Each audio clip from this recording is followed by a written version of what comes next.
Hi, everyone. I'm Sherry Ann Tom, And I'm Carrie Lehman, and and we we're are the the Cancer co-founders. Journey. Oh, sorry. We're the co-founders of the Cancer Journey Institute, and we are the Cancer Journey Institute, along with others.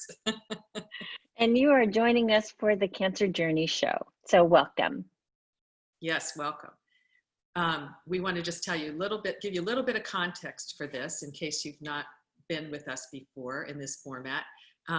This show was designed to answer the question, what is Cancer Journey coaching? Because whenever we tell people what we do, they say, oh, that's so needed. But what we realize is people don't really understand what happens when they get coached by a Cancer Journey coach. So we're taking the mystery off the table, and we're going to show you, demonstrate for you. Yes. Instead of telling you words, we're going to actually show you how it works. And we're going to do it in a real-time, live, 20-minute coaching session with a guest client who has willingly agreed to come onto the show and be real and not rehearsed or performing. And so we can coach her. And today we're coaching Pamela. She is a brain cancer, thyroid, and melanoma survivor. As Carrie said, she was a triple threat. Yeah.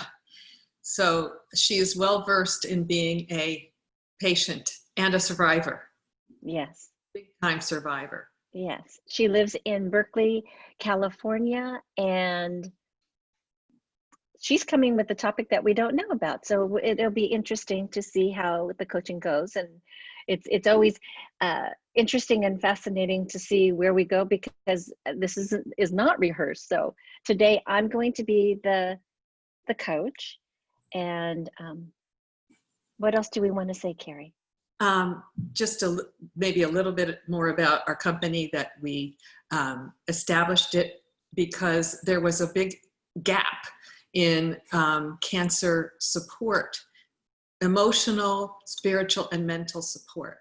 And we know that cancer centers some of them are just super lovely and they have all kinds of things, but they don't quite have this. And that's one of the things we want to show you, is that how helpful this can be, this particular. Right. And what we do focus on, and what you'll notice, is that we focus on the emotions, the mental, and the spiritual being that is there. While the medical team does a great job at helping the physical healing, we're here to fill that hole that Carrie's talking about, and to supplement the team in this area. So while we focus on coaching, we also are a school to train people how to be coaches, because what is it, 1 in 2 women and 1 in 3 men will be diagnosed with cancer in their life. Actually the opposite. 1 in 2 men and 1 in 3 women, which is the most astounding statistic. It's crazy making. It is. It is. And Sherry Ann and I are both survivors ourselves. Right. So we've seen it from all angles. Caregivers and survivors and patients.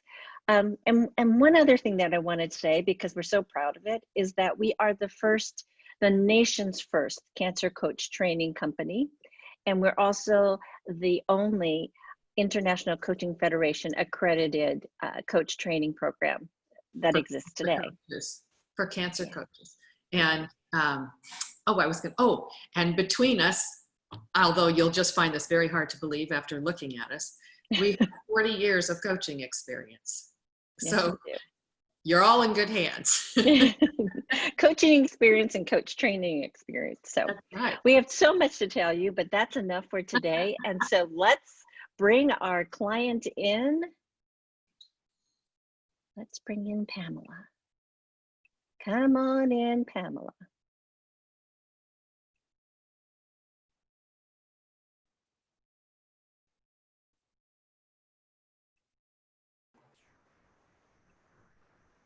Hello? There you are. Hello. Can you hear me? I can. I could see you and I can hear you. I can hear you. Can you hear me? You can hear me? Yes. Okay. Can you hear me? I can't hear you. Oh no. Huh.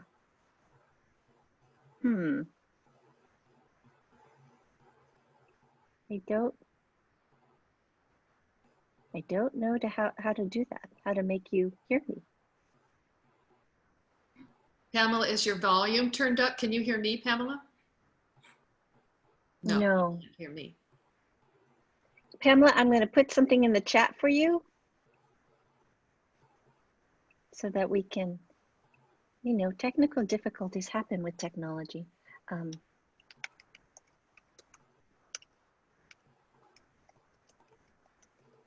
And Mercury is in retrograde. That's right. So maybe she'll see that. Wait a minute. Well, she got the message, so that's good. How's that? I hear you. Can you hear me now? That's it. Yep, I've done that before. I'm like, That's why the can't I button. hear him? Wonderful, wonderful. Okay, I am going to set my timer for 20 minutes. Okay. And let's start with Pesh. So give me a number for you physically in this moment. 9. And emotionally? 7.5. Great. Spirit? 10. Hope? 10. And one word that describes you in this moment. Interested Okay. or curious. I'll take both of them. Okay. You get to be interested and curious. So Pamela, what would you like to be coached on today? Well, you know, I think the thing I really need to be coached on is this whole coronavirus, the whole thing about being sheltered in place. Specifically, you know, I have, what do they call it? Combat fever or combat fatigue. That's what I have. Combat fatigue. And I'm sick and tired of the whole thing. Right. Oh, I get it. And I feel, you know, so I'm living in this one room house behind my daughters, and I feel I arrived just before the COVID hit. And so I've been here. Some of the frustration has been that here we were going to live together after many years. And it's complicated anyway by virtue of living together with her family right outside of my door. But it's more complicated because we didn't have any time to sort of establish who we were as people living very close to each other, but not in the same house. Right. And so that's very troubling to me. But the thing that's really bothering me the very most is that the information changes all the time, and it depends on who you listen to, what you can believe. Like, what surfaces, do we have to wash our vegetables? Do we have to wash everything? And I think the piece that's really sort of got me in its grip right now, the notion that the kids, because I live very close to 6 children, ages 3 weeks to 12. Wow. Yeah, so big range of 6 kids in and around this area. And we hear about going back to school. And we did very well. We sheltered in place. We stayed away from each other for more than the time we needed to. I was at my daughter's birth, so I could come over and be around the baby because I had sheltered long enough.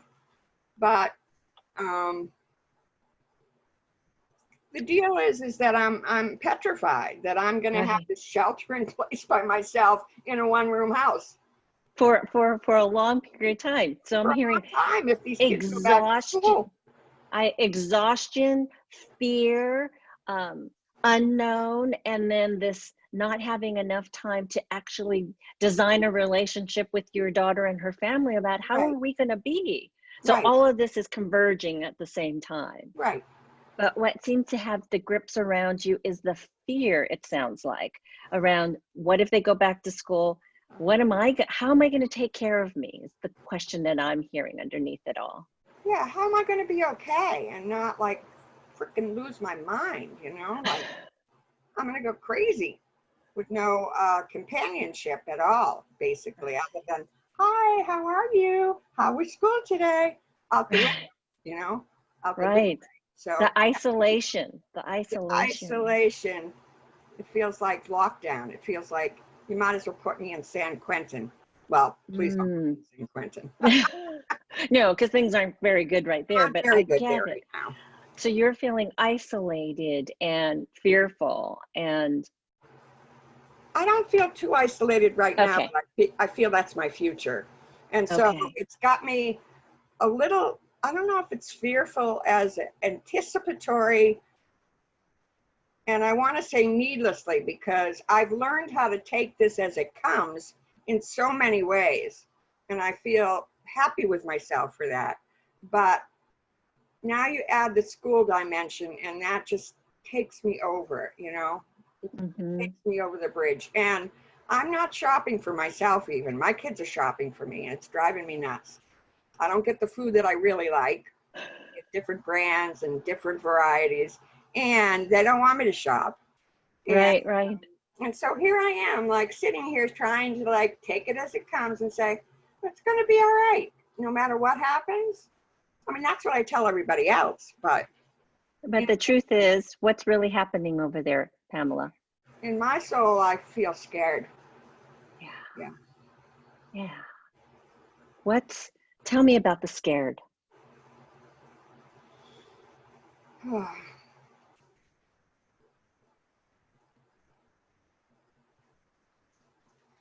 The scared is being isolated from pretty much everybody. I mean, I don't see my friends. I don't see my friends.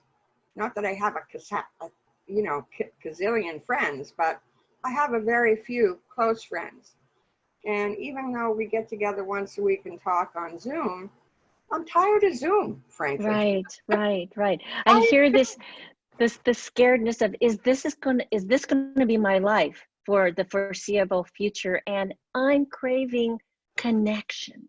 Is that right? Yeah, I'm craving getting out of this place and not being confined, because it feels, especially now that I'm in one room instead of three, I feel very confined. Yes. And you know, I look this way and it's my desk. I look this way, it's my bed. I look this way and it's my kitchen. And then there's my bathroom, and that's what I got. Right. And when you said San Quentin and you said isolation and confined, it's like I'm really feeling like this energy of I'm in prison. Yeah, I And feel I like, didn't do anything wrong.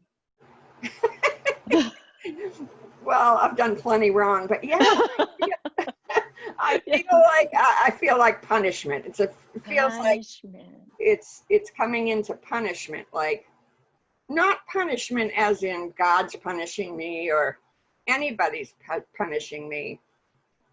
I'm really trying to follow all the rules. I watch very carefully. I listen to Lori Garnett or whatever, Garrett, and whatever her name is, and several other people that I really respect. So I listen to them and I try to make up my own mind, but I don't really have a plan.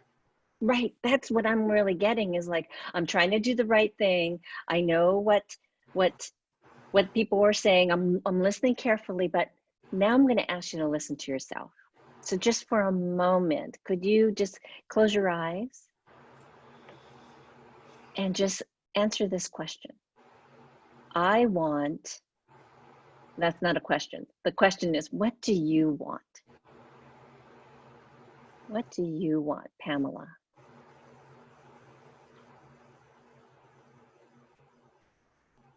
Well, I want freedom. I want freedom. I want freedom, and I want freedom to move outside of this building. Freedom to be with my baby that I have to wear a mask for, and he can't see my mouth. And I'm so accustomed to training all my grandchildren how to talk using my own mouth. And he can't see my mouth. And it feels awful. Yeah. I'm hearing freedom to get out, but also freedom to be me in the way that I love to be me. Yeah. Mm-hmm. And when you have this freedom that we just mentioned, freedom to move about, freedom to be you, what do you get?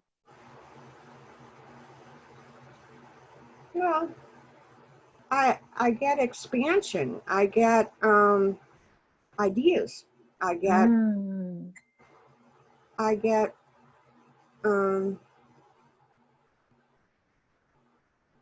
I get things that I'm familiar with, as opposed to this experience that I'm not at all familiar with and don't trust and don't feel safe. And mm-hmm. the president says the kids are got to go back to school. I don't even know what I want my children, their mothers, to all say. You know, my expectation is they're all going to say different things, and I'm going to have to try to keep up with it, because even that's not under my control. Right, not I, in your control. these are not my children. These are my grandchildren. I have no control over what they decide. Right. Then, and so what I'm hearing is I want familiar, which gives me comfort and safety. Yes, I'm Yeah, safe with familiar, yeah, and I don't feel safe because there's so little that's familiar right now. right.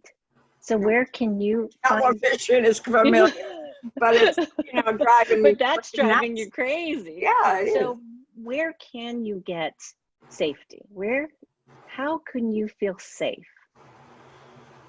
The only thing I've come up with so far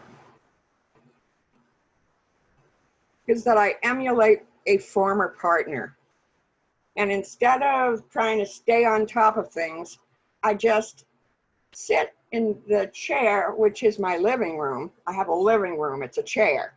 And I sit in my living room and read.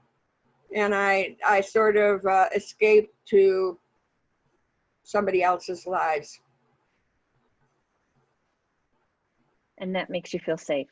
Well, it makes me feel like I've used up some time in a way that I don't feel badly about. I feel that it's, God knows, I have a million books I'd love to read. Um, So I'm kind of just following where you're going. So in safety, it feels like, and then you went to the living room and reading. It's like that feeds me. That feeds my soul. mhm. So when I'm feeding myself, there's a sense of safety in it. If we could stretch that, is that Yeah, true? yeah, that's true. And meditating, I meditate, and I meditate more now than I've ever meditated. So I was meditating with my son and the family 3 times a day. But now Mm. that his meditation center is open, he's got to run the meditation center. And so I have to structure my own meditations. So there's sort of things that I could do, but I can't seem to sort of come up with, well, here's a list of 4 things you could do that Right, will help right. you know, accept this. What I'm noticing from what you're saying though, Pamela, is you're looking at, and I love this. This is the part I love, is you're finding ways for you to create comfort and familiarity and safety within you, whether it be reading a book in your living room or meditating Or eating a lot of ice cream at night. or even eating a lot of ice cream. A Oh, lot. was that a judgment for yourself? Oh, totally. I feel like I'm turning into Porky Pig. Yeah, I feel like I'm putting on some pounds here because ice cream just feels so good in my mouth, and I just sit here and eat it. So not that, so it's soothing to you is what I'm Oh, hearing. Right. too much though. Too much. But now there's a consciousness is what I'm There's getting. a consciousness to eating too much. That's exactly right. Yeah. I used to drink wine. I gave that up a long time ago, which is a good thing, because if I drank as much wine as I ate ice cream, they'd have to come in and scrape me up off the ground. So noticing that you are, I mean, as frenetic as it can feel when you're watching TV and it's all out there and this is being done to you, I've noticed that it just kind of, you got calmer when you went within to find the things that soothe you, the resources that you have right now. How's that feel in this moment, knowing that, yes, okay, so there's a lot of ice cream happening, but there's also the reading and the meditating. How does that feel to reacquaint yourself with that? Well, the reading is nice because I never give myself permission to read. It's like I'm too busy, I've got too much going on, I don't do it. So now I can do it. Mm-hmm. And I have enjoyed that. And I am Mm-hmm. making lists of books I want to read. So I'm hearing joy. The Keep going. meditation is, I feel like I just want to meditate all day because when I'm meditating, some of the time I really just kind of go to that sweet place. And some of the time it's just every single breath. But even that is like using up time. And I hate to say using up time because I'm getting older. I'm not going to live forever. I'm living in this time, which is critical. And I may be spending a lot of time in this space, not literal Right. space, but in this environment that we all find ourselves in. I try to remind myself everybody's in the same boat. And True. and we've got to, maybe, I don't know, think about what we're dealing with and share ideas or, I'd like to get beyond just feeling sorry for myself because this is where Yeah. I find myself. Yes. Yes. And I can see you dip your toe into feeling sorry, but I also am reminded when you were talking about the meditation, it's like, I want freedom and creativity. Mm-hmm. So while you dipped your toe into feeling sorry for yourself, which one is more present? The desire to have freedom and creativity, or dipping the toe in self-pity? I hate self-pity. I mean, I don't find it of much value at all. Yeah. I mean, I do it more than I want to, but what's the point? There's no point in it. Okay. So then, Being sick and realizing there, the sooner you can get out of the pit, the better it is for you because right. the only life is on the other side or even this side of the pit. The pit is not the place to be, Right. So. Although there is learning in the pit, I think you've already, you feel like you're in allies. That's what feels like it to me in your Okay. cancer journey. Could be your COVID journey. It's like, okay, I was in the pit, I'm here, I sense that I'm here and I'm in these four walls, this one room house, but now I know that I'm resourced. That's what I got. And now that I know what I want freedom and creativity.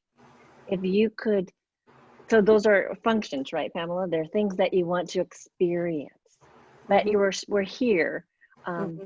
not unlike, a cancer individual who's stuck oftentimes in just the confines of their room.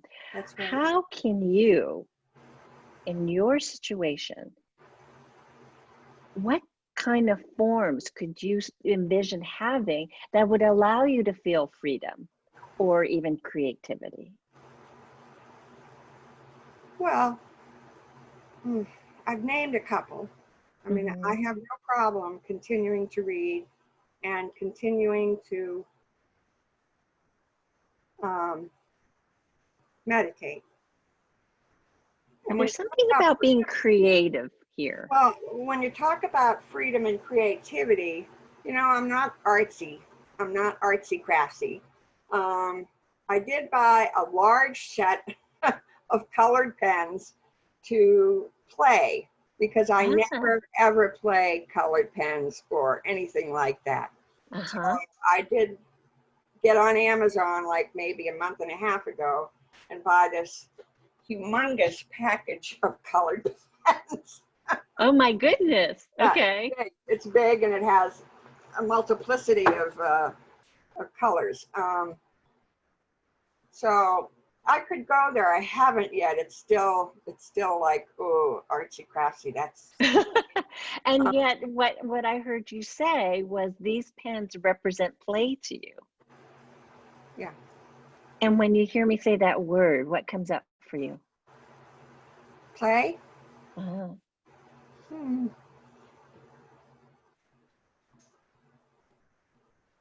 Play would be that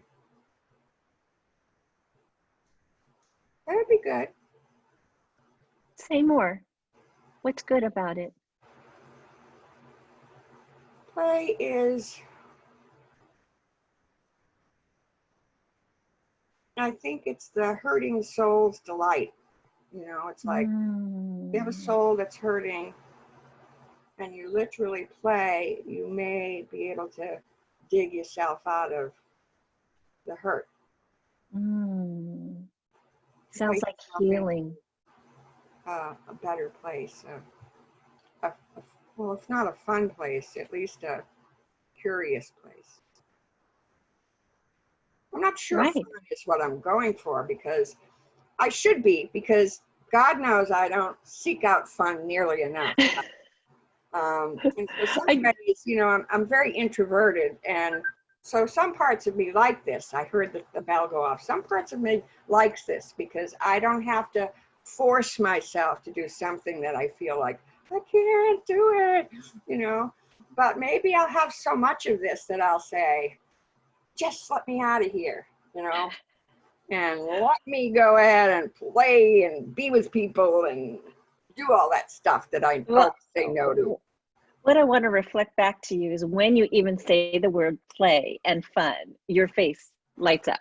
Is that right? And even right now, it's got this smile, like it's an impish smile, like, do I dare? Could I have this? So can I give you a homework? Yes. All right. My homework for you, and again, when we give you a homework, you can say yes or no. And when you say no, you're going to counter offer me. I feel very special being offered that. Oh. Thank you. Well, I want you to take out those plethora of pens and just allow yourself to whatever. Okay. And just like feel, I want you to be with the colors and be with the pens and just let it go wherever it wants to go, with no, like almost disengaging your head and just letting your heart and your soul have fun. And it may be a masterpiece, it may be words, it may be who knows what it, there's no expectation. Just because when we started the call, I heard something about joy, and now I'm hearing play and fun, and I just look at you. Look at that smile on you. It's like,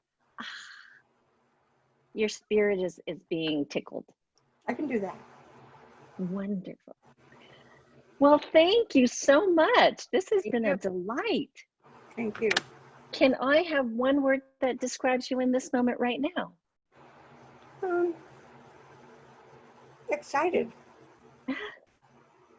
Wonderful.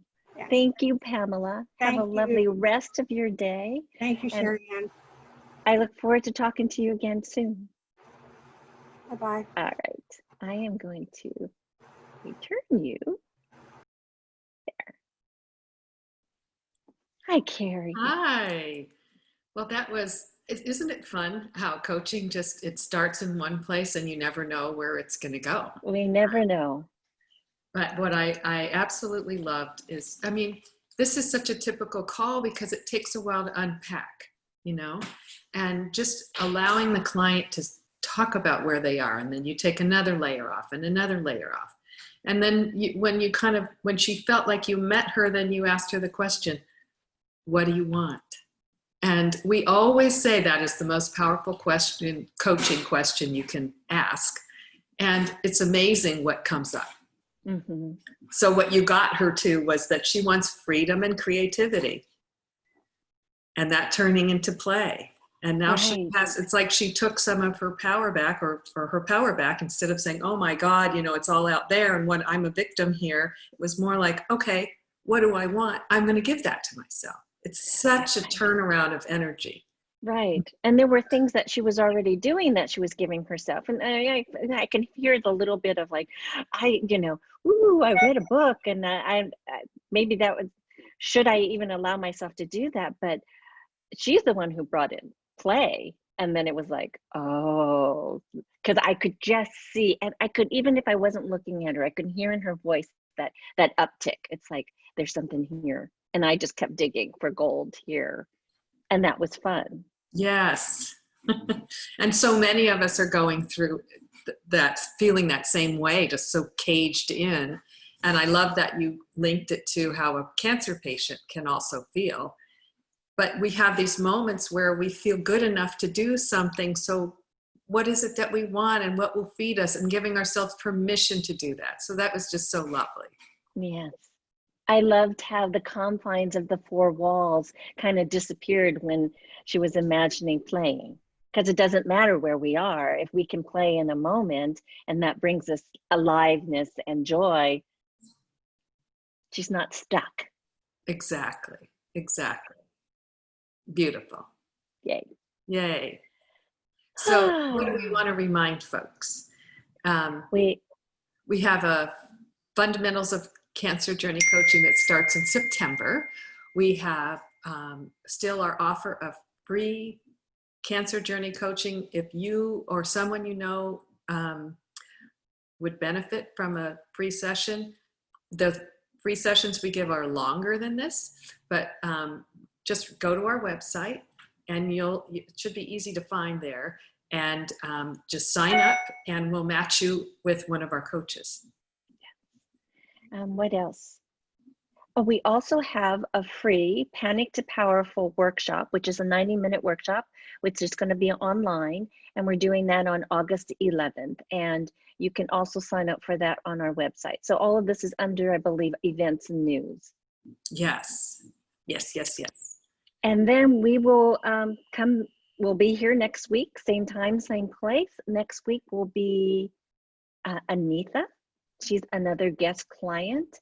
And you know where to find us. You can watch any repeat on our YouTube channel. And just remember, you are more powerful than you realize. Indeed.